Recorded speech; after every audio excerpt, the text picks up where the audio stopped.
Amém, irmãos? Saúde a igreja com a paz do Senhor. Amém?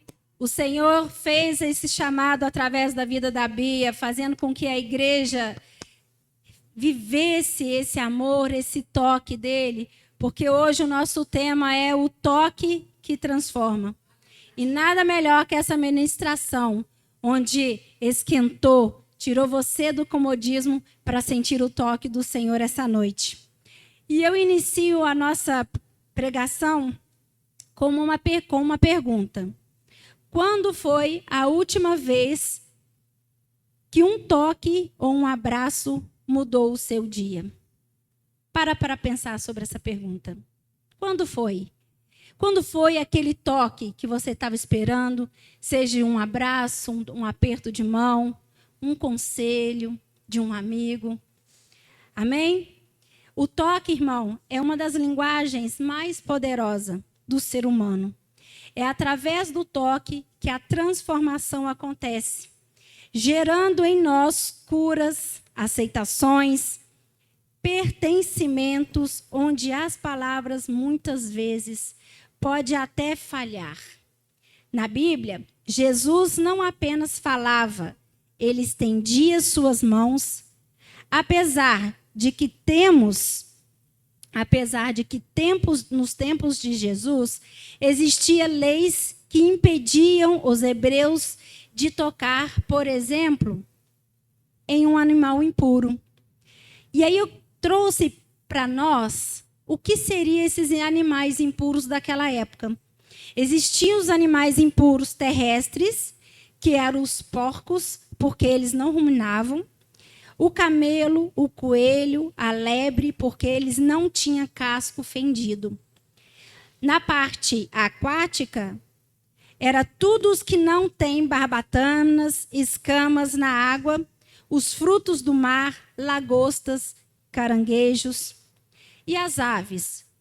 Eram as águias, o urubu, o abutre, o corvo, a coruja, o morcego, o avestruz. Os répteis e os rastejantes eram o rato, o largato, o camaleão, a lagartixa e as serpentes.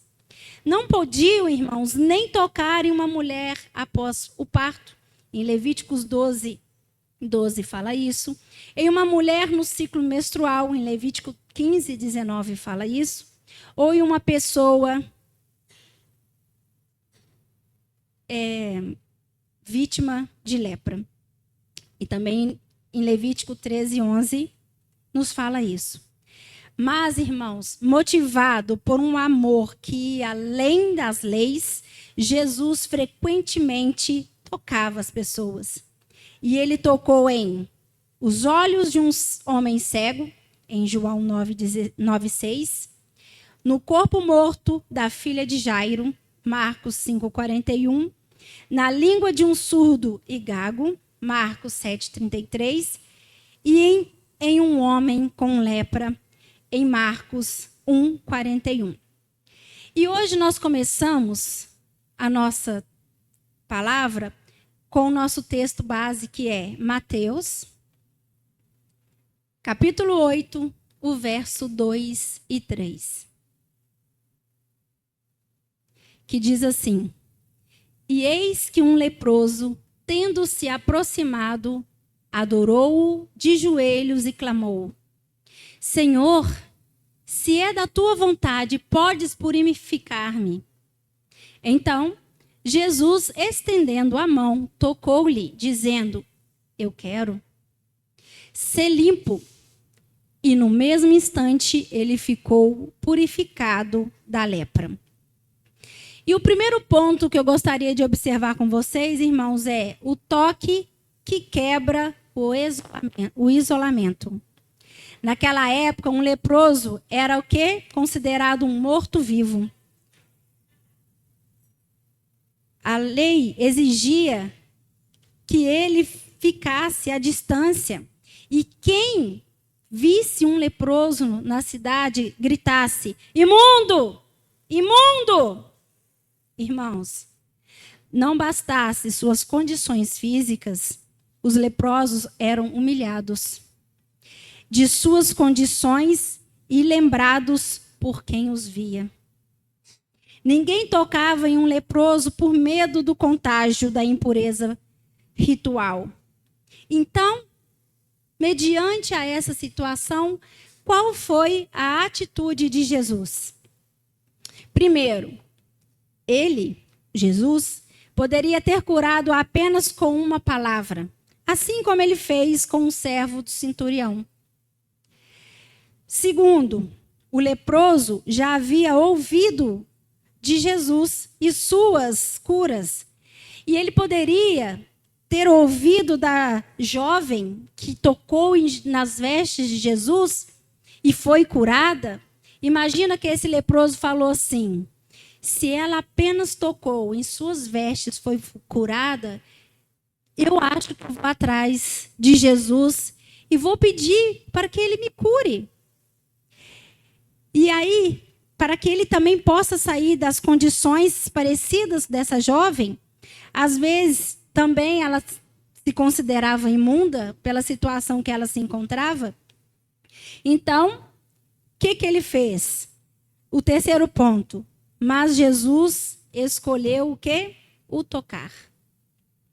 E o segundo ponto é, após esse toque, o que houve? Uma transformação. Antes mesmo da cura física, creio eu, que Jesus curou primeiro sua alma. Aquele homem já não era mais tocado há anos. Ele sofria pelo distanciamento de pessoas e inclusive de seus familiares.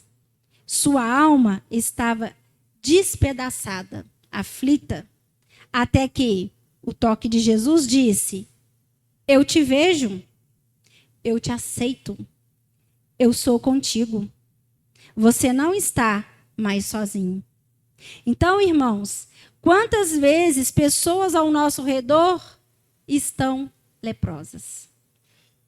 Seja emocionalmente isoladas pela depressão ou algum tipo de rejeição. Às vezes, as nossas atitudes podem ajudar numa cura de pessoas que estão passando por essas situações. Talvez um aperto de mão, talvez um abraço, ou até mesmo uma atenção. Hoje em dia, nós vivemos num mundo tão conectado que esquecemos de dar atenção para aqueles que até nos rodeiam. Quantas vezes eu, conectada ao celular, o meu filho me pede atenção? Estamos vivendo em um mundo com muitas mudanças, que não damos atenção a essas pessoas doentes. E o terceiro ponto é o toque que restaura a dignidade. Jesus, quando purifica, ele traz a esse homem a dignidade de volta, de novamente viver o quê? Na sociedade, aquela mesma que expulsou. E principalmente no círculo familiar. Você já se imaginou sem o seu círculo familiar? Isolada de tudo e de todos? Tendo que lidar com a sua própria sorte da sua doença? Ver pedaços do seu corpo se desfazendo e não ter ninguém ao seu lado? Porque quando foi afastado de sua família, ele poderia estar passando por necessidades. E a sua família, sua esposa, poderia estar passando também. Já que, naqueles tempos, as mulheres, elas não tinham voz ativa. Elas dependiam de seus maridos. E o quarto ponto é o toque que traz vida. Vamos ler em Lucas 7, do 13 ao 15.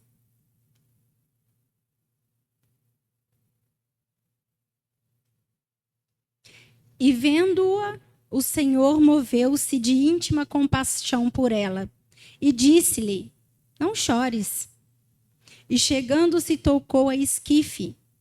E os que levavam pararam e disse: mancebo, a ti te digo, levanta-te. E o defunto assentou-se e começou a falar. E entregou-o à sua mãe.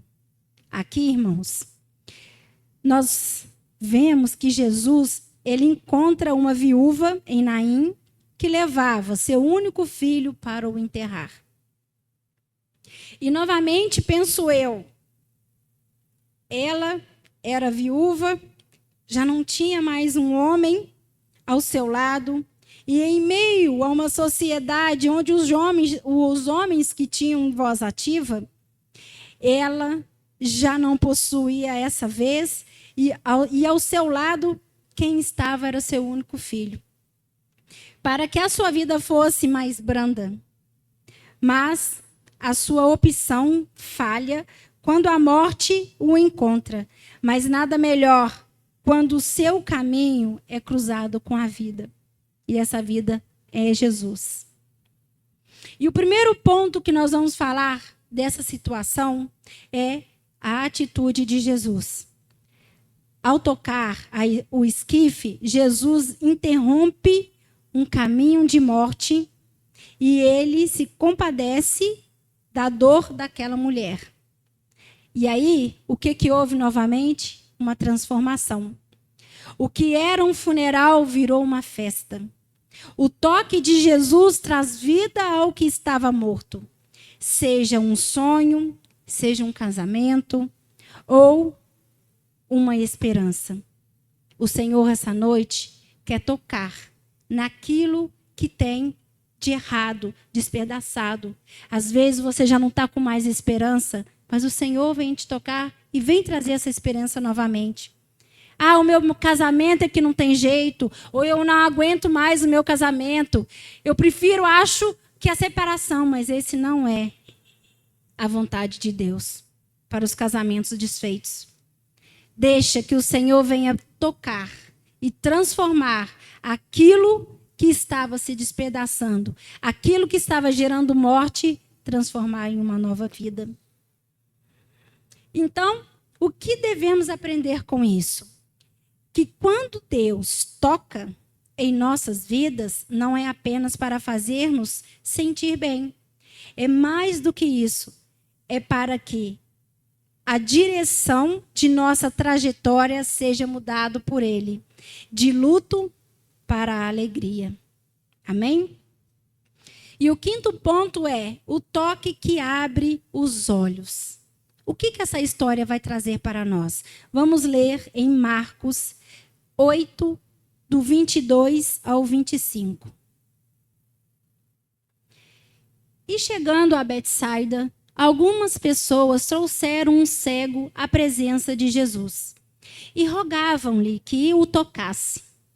Então, ele tocou o cego pela mão e o conduziu para fora da aldeia. E, em seguida, cuspiu nos olhos daquele homem e lhe impôs as mãos. E indagou: vês alguma coisa? O homem levanta os olhos e afirma: vejo pessoas, mas elas se parecem como árvores caminhando. Mais uma vez, Jesus colocou suas mãos sobre os olhos do homem e, no mesmo instante, tendo sido completamente restaurado, via com clareza e podia discernir todas as coisas. Amém? Quando trouxeram o cego a Jesus, irmãos, curiosamente, o que Jesus faz? Jesus leva-o para fora da aldeia e tocava em seus olhos. Quantas vezes? 2 vezes. Primeiro ponto, a atitude de Jesus. Jesus, ele teve o quê? Uma paciência. Ele usou suas mãos para guiar o cego pelo caminho e depois para restaurar a sua visão. Irmãos, às vezes nós temos que estender as nossas mãos para quem não tem forças, para buscar por ajuda.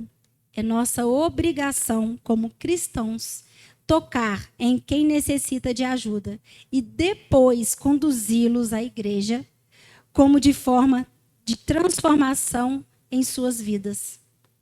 O que eu quero dizer? Tem pessoas lá fora que as circunstâncias da vida o afastou da igreja, seja qual for o motivo. Mas nós temos que ajudar essas pessoas a voltar, porque a vergonha os impede de estar aqui. E por isso que nós não devemos abandonar aqueles que erraram, porque nós estamos também em caminhos que nós podemos estar tropeçando e ninguém vai me trazer de volta. Porque eu tenho certeza que se eu tomar uma decisão errada, dificilmente eu vou ter cara para voltar. Por mais que a igreja seja de braços abertos para nós. É muito difícil. Por isso, nós temos que ajudá-los, seja quais for as circunstâncias. E aí, ajudá-los a voltar para que o Senhor possa nos usar, a cada um de nós, para fazer com que essa vida seja transformada por Ele. A transformação. O homem passou da escuridão total para a clareza. Ele começou a ver as pessoas como árvores. E após o segundo toque, viu tudo distintamente. E o que nós temos como reflexão disso? Que muitas vezes precisamos de um segundo toque, uma segunda chance de Deus em nossa visão espiritual, para pararmos de ver as coisas de forma confusa e começarmos a enxergar o propósito de Deus. Amém? O sexto ponto, a proteção sem o contato físico. E aqui eu mudo também de novo a direção da nossa pregação. Aqui nós vamos ver o que o salmista fala através de uma proteção que não exige necessariamente um contato físico. Nos Salmos, a proteção espiritual através do toque não é descrita apenas como contato físico, mas como uma cobertura divina e um amparo constante. O toque de Deus nos Salmos representa a sua intervenção direta para guardar a vida do fiel contra os perigos visíveis e invisíveis. Destaco aqui 4 pilares desta proteção tátil no saltério. Primeiro ponto, a cobertura sobre as asas, o toque que abriga. O Salmo 91:4, ele traz uma das imagens mais poderosas de proteção. Ele te cobrirá com suas penas, debaixo das suas asas te confiarás. O que é isso? O que significa isso? Essa metáfora remete ao toque de uma ave-mãe que usa o próprio corpo para aquecer e proteger os filhotes. No mundo espiritual, isso representa a proximidade máxima de Deus, onde o mal não pode tocar-nos, porque estamos encostados no Criador. E eu destaco a palavra encostado, porque pode dar um sentido que estamos somente encostados. No sentido de estarmos junto do Criador, não no sentido de estarmos parados no Criador ou nas suas obras. Encostado é porque eu estou junto, eu estou com o Senhor e o Senhor está comigo. Não é encostado de forma que eu estou parado, que eu não quero fazer nada. Não é esse encostado. É um encostado de pertencimento, de pertencer a alguém. O segundo ponto é a mão que sustenta. O toque que impede a queda.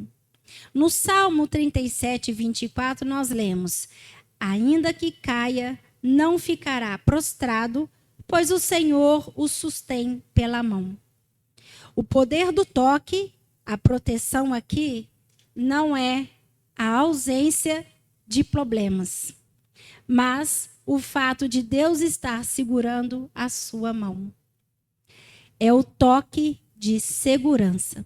Quantos de nós necessitamos de um toque de segurança que impede que uma queda temporária se torne uma derrota definitiva. É a garantia de que o crente nunca está solto pela sua própria sorte. Aqui, Deus destaca, irmãos, que nós não somos soltos, a Deus dará. Deus não nos colocou neste mundo e nos soltou, cada um viva da forma de que quiser, procure a sua salvação da forma que quiser. Não, nós temos um direcionamento com o Senhor. Nós não somos deixados de lado. Ao contrário, às vezes, nós é que queremos afastar do Senhor. Mas Ele nunca se afasta de nós. E o terceiro ponto é o cerco de proteção, o toque que rodeia.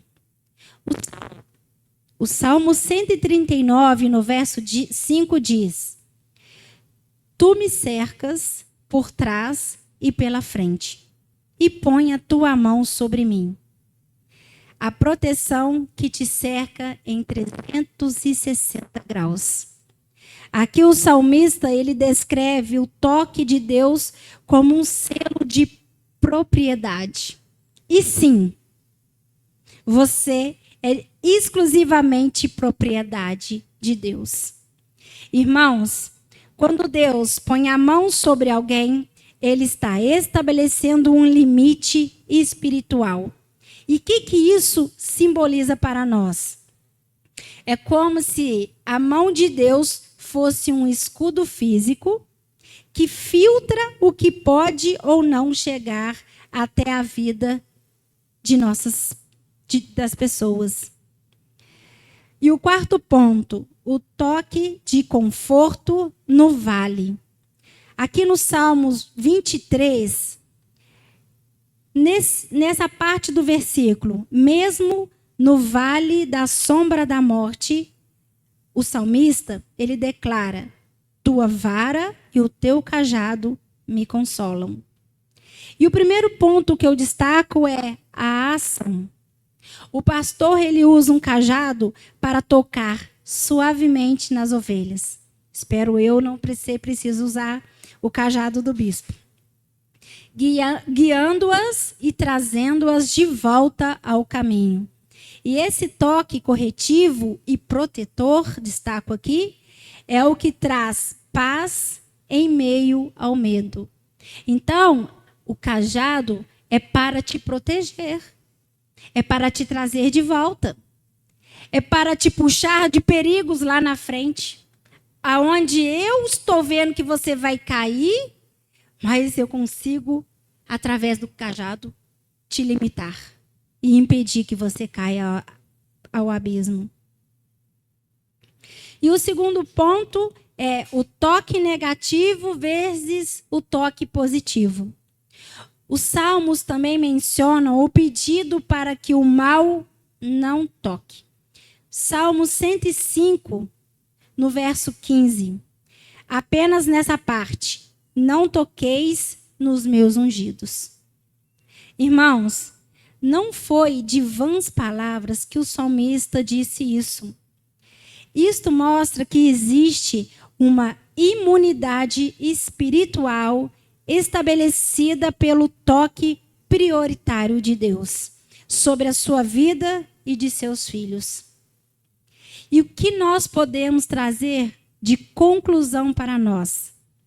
Concluímos nessa noite que seja as mãos de Jesus tocando fisicamente ou a mão de Deus espiritualmente, nós somos hoje nas mãos de Cristo.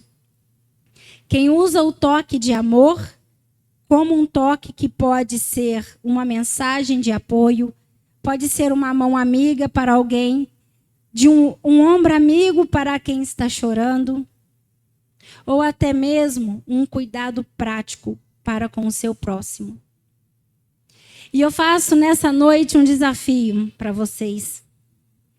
Quem você vai tocar esta semana?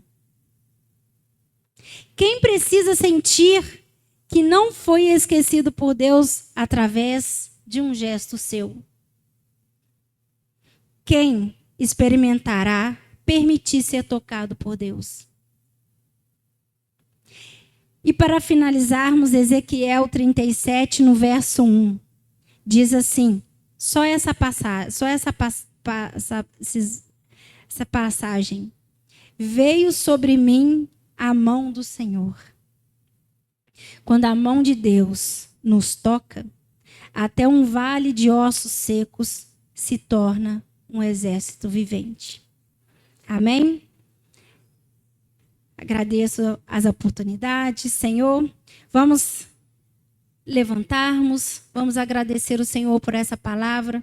Vamos agradecer a Deus para que essa palavra seja uma palavra de toque verdadeiro, um toque de restauração. Amém? Senhor, Pai querido e Deus amado, eu sei que a tua presença é constante e divina. Sei também, Senhor, que tem nos tocado constantemente. Às vezes, não sentimos, porque estamos frios. Às vezes, sentimos até demais. Sentimos um calor que não sabemos de onde vem. Sentimos uma presença que nós não sabemos nem como falar, transmitir para o meu próximo como é o seu toque. Pai, oro para que o Senhor venha tocar naqueles que estão oprimidos e cansados. Toca, Senhor, e traz restauração, Senhor. Que em nome do Senhor Jesus, nós possamos sair daqui, Senhor, com um sentido diferente de tocar naquelas pessoas que estão lá fora, seja por medo, seja por vergonha, de não entrar na tua casa. De vergonha, Senhor, de achar que aquilo que eles fizeram não vai ter mais perdão. Mas o Senhor traz o toque da restauração, da motivação. O Senhor vai tocá-los, Pai, e jogar tudo por terra, tudo aquilo que tem os paralisado. E, Senhor, usa a cada um dos meus irmãos para fazer um novo toque em novas pessoas. O Senhor direcionará, Pai, as pessoas para que nós possamos tocá-las, para que possamos trazê-los, Senhor, para a tua casa, para que o Senhor venha transformá-los. Eu creio, Senhor, que o Senhor não é um Deus de vãs palavras. Tu é um Deus poderoso, é um Deus de cura. O Senhor é aquele que cura através da fala, do toque. O Senhor é tremendo. Em nome de Jesus, Pai, eu profetizo cura, transformação e encorajamento a todos aqui presentes, que possamos fazer a diferença para Ti. Em nome de Jesus. Amém?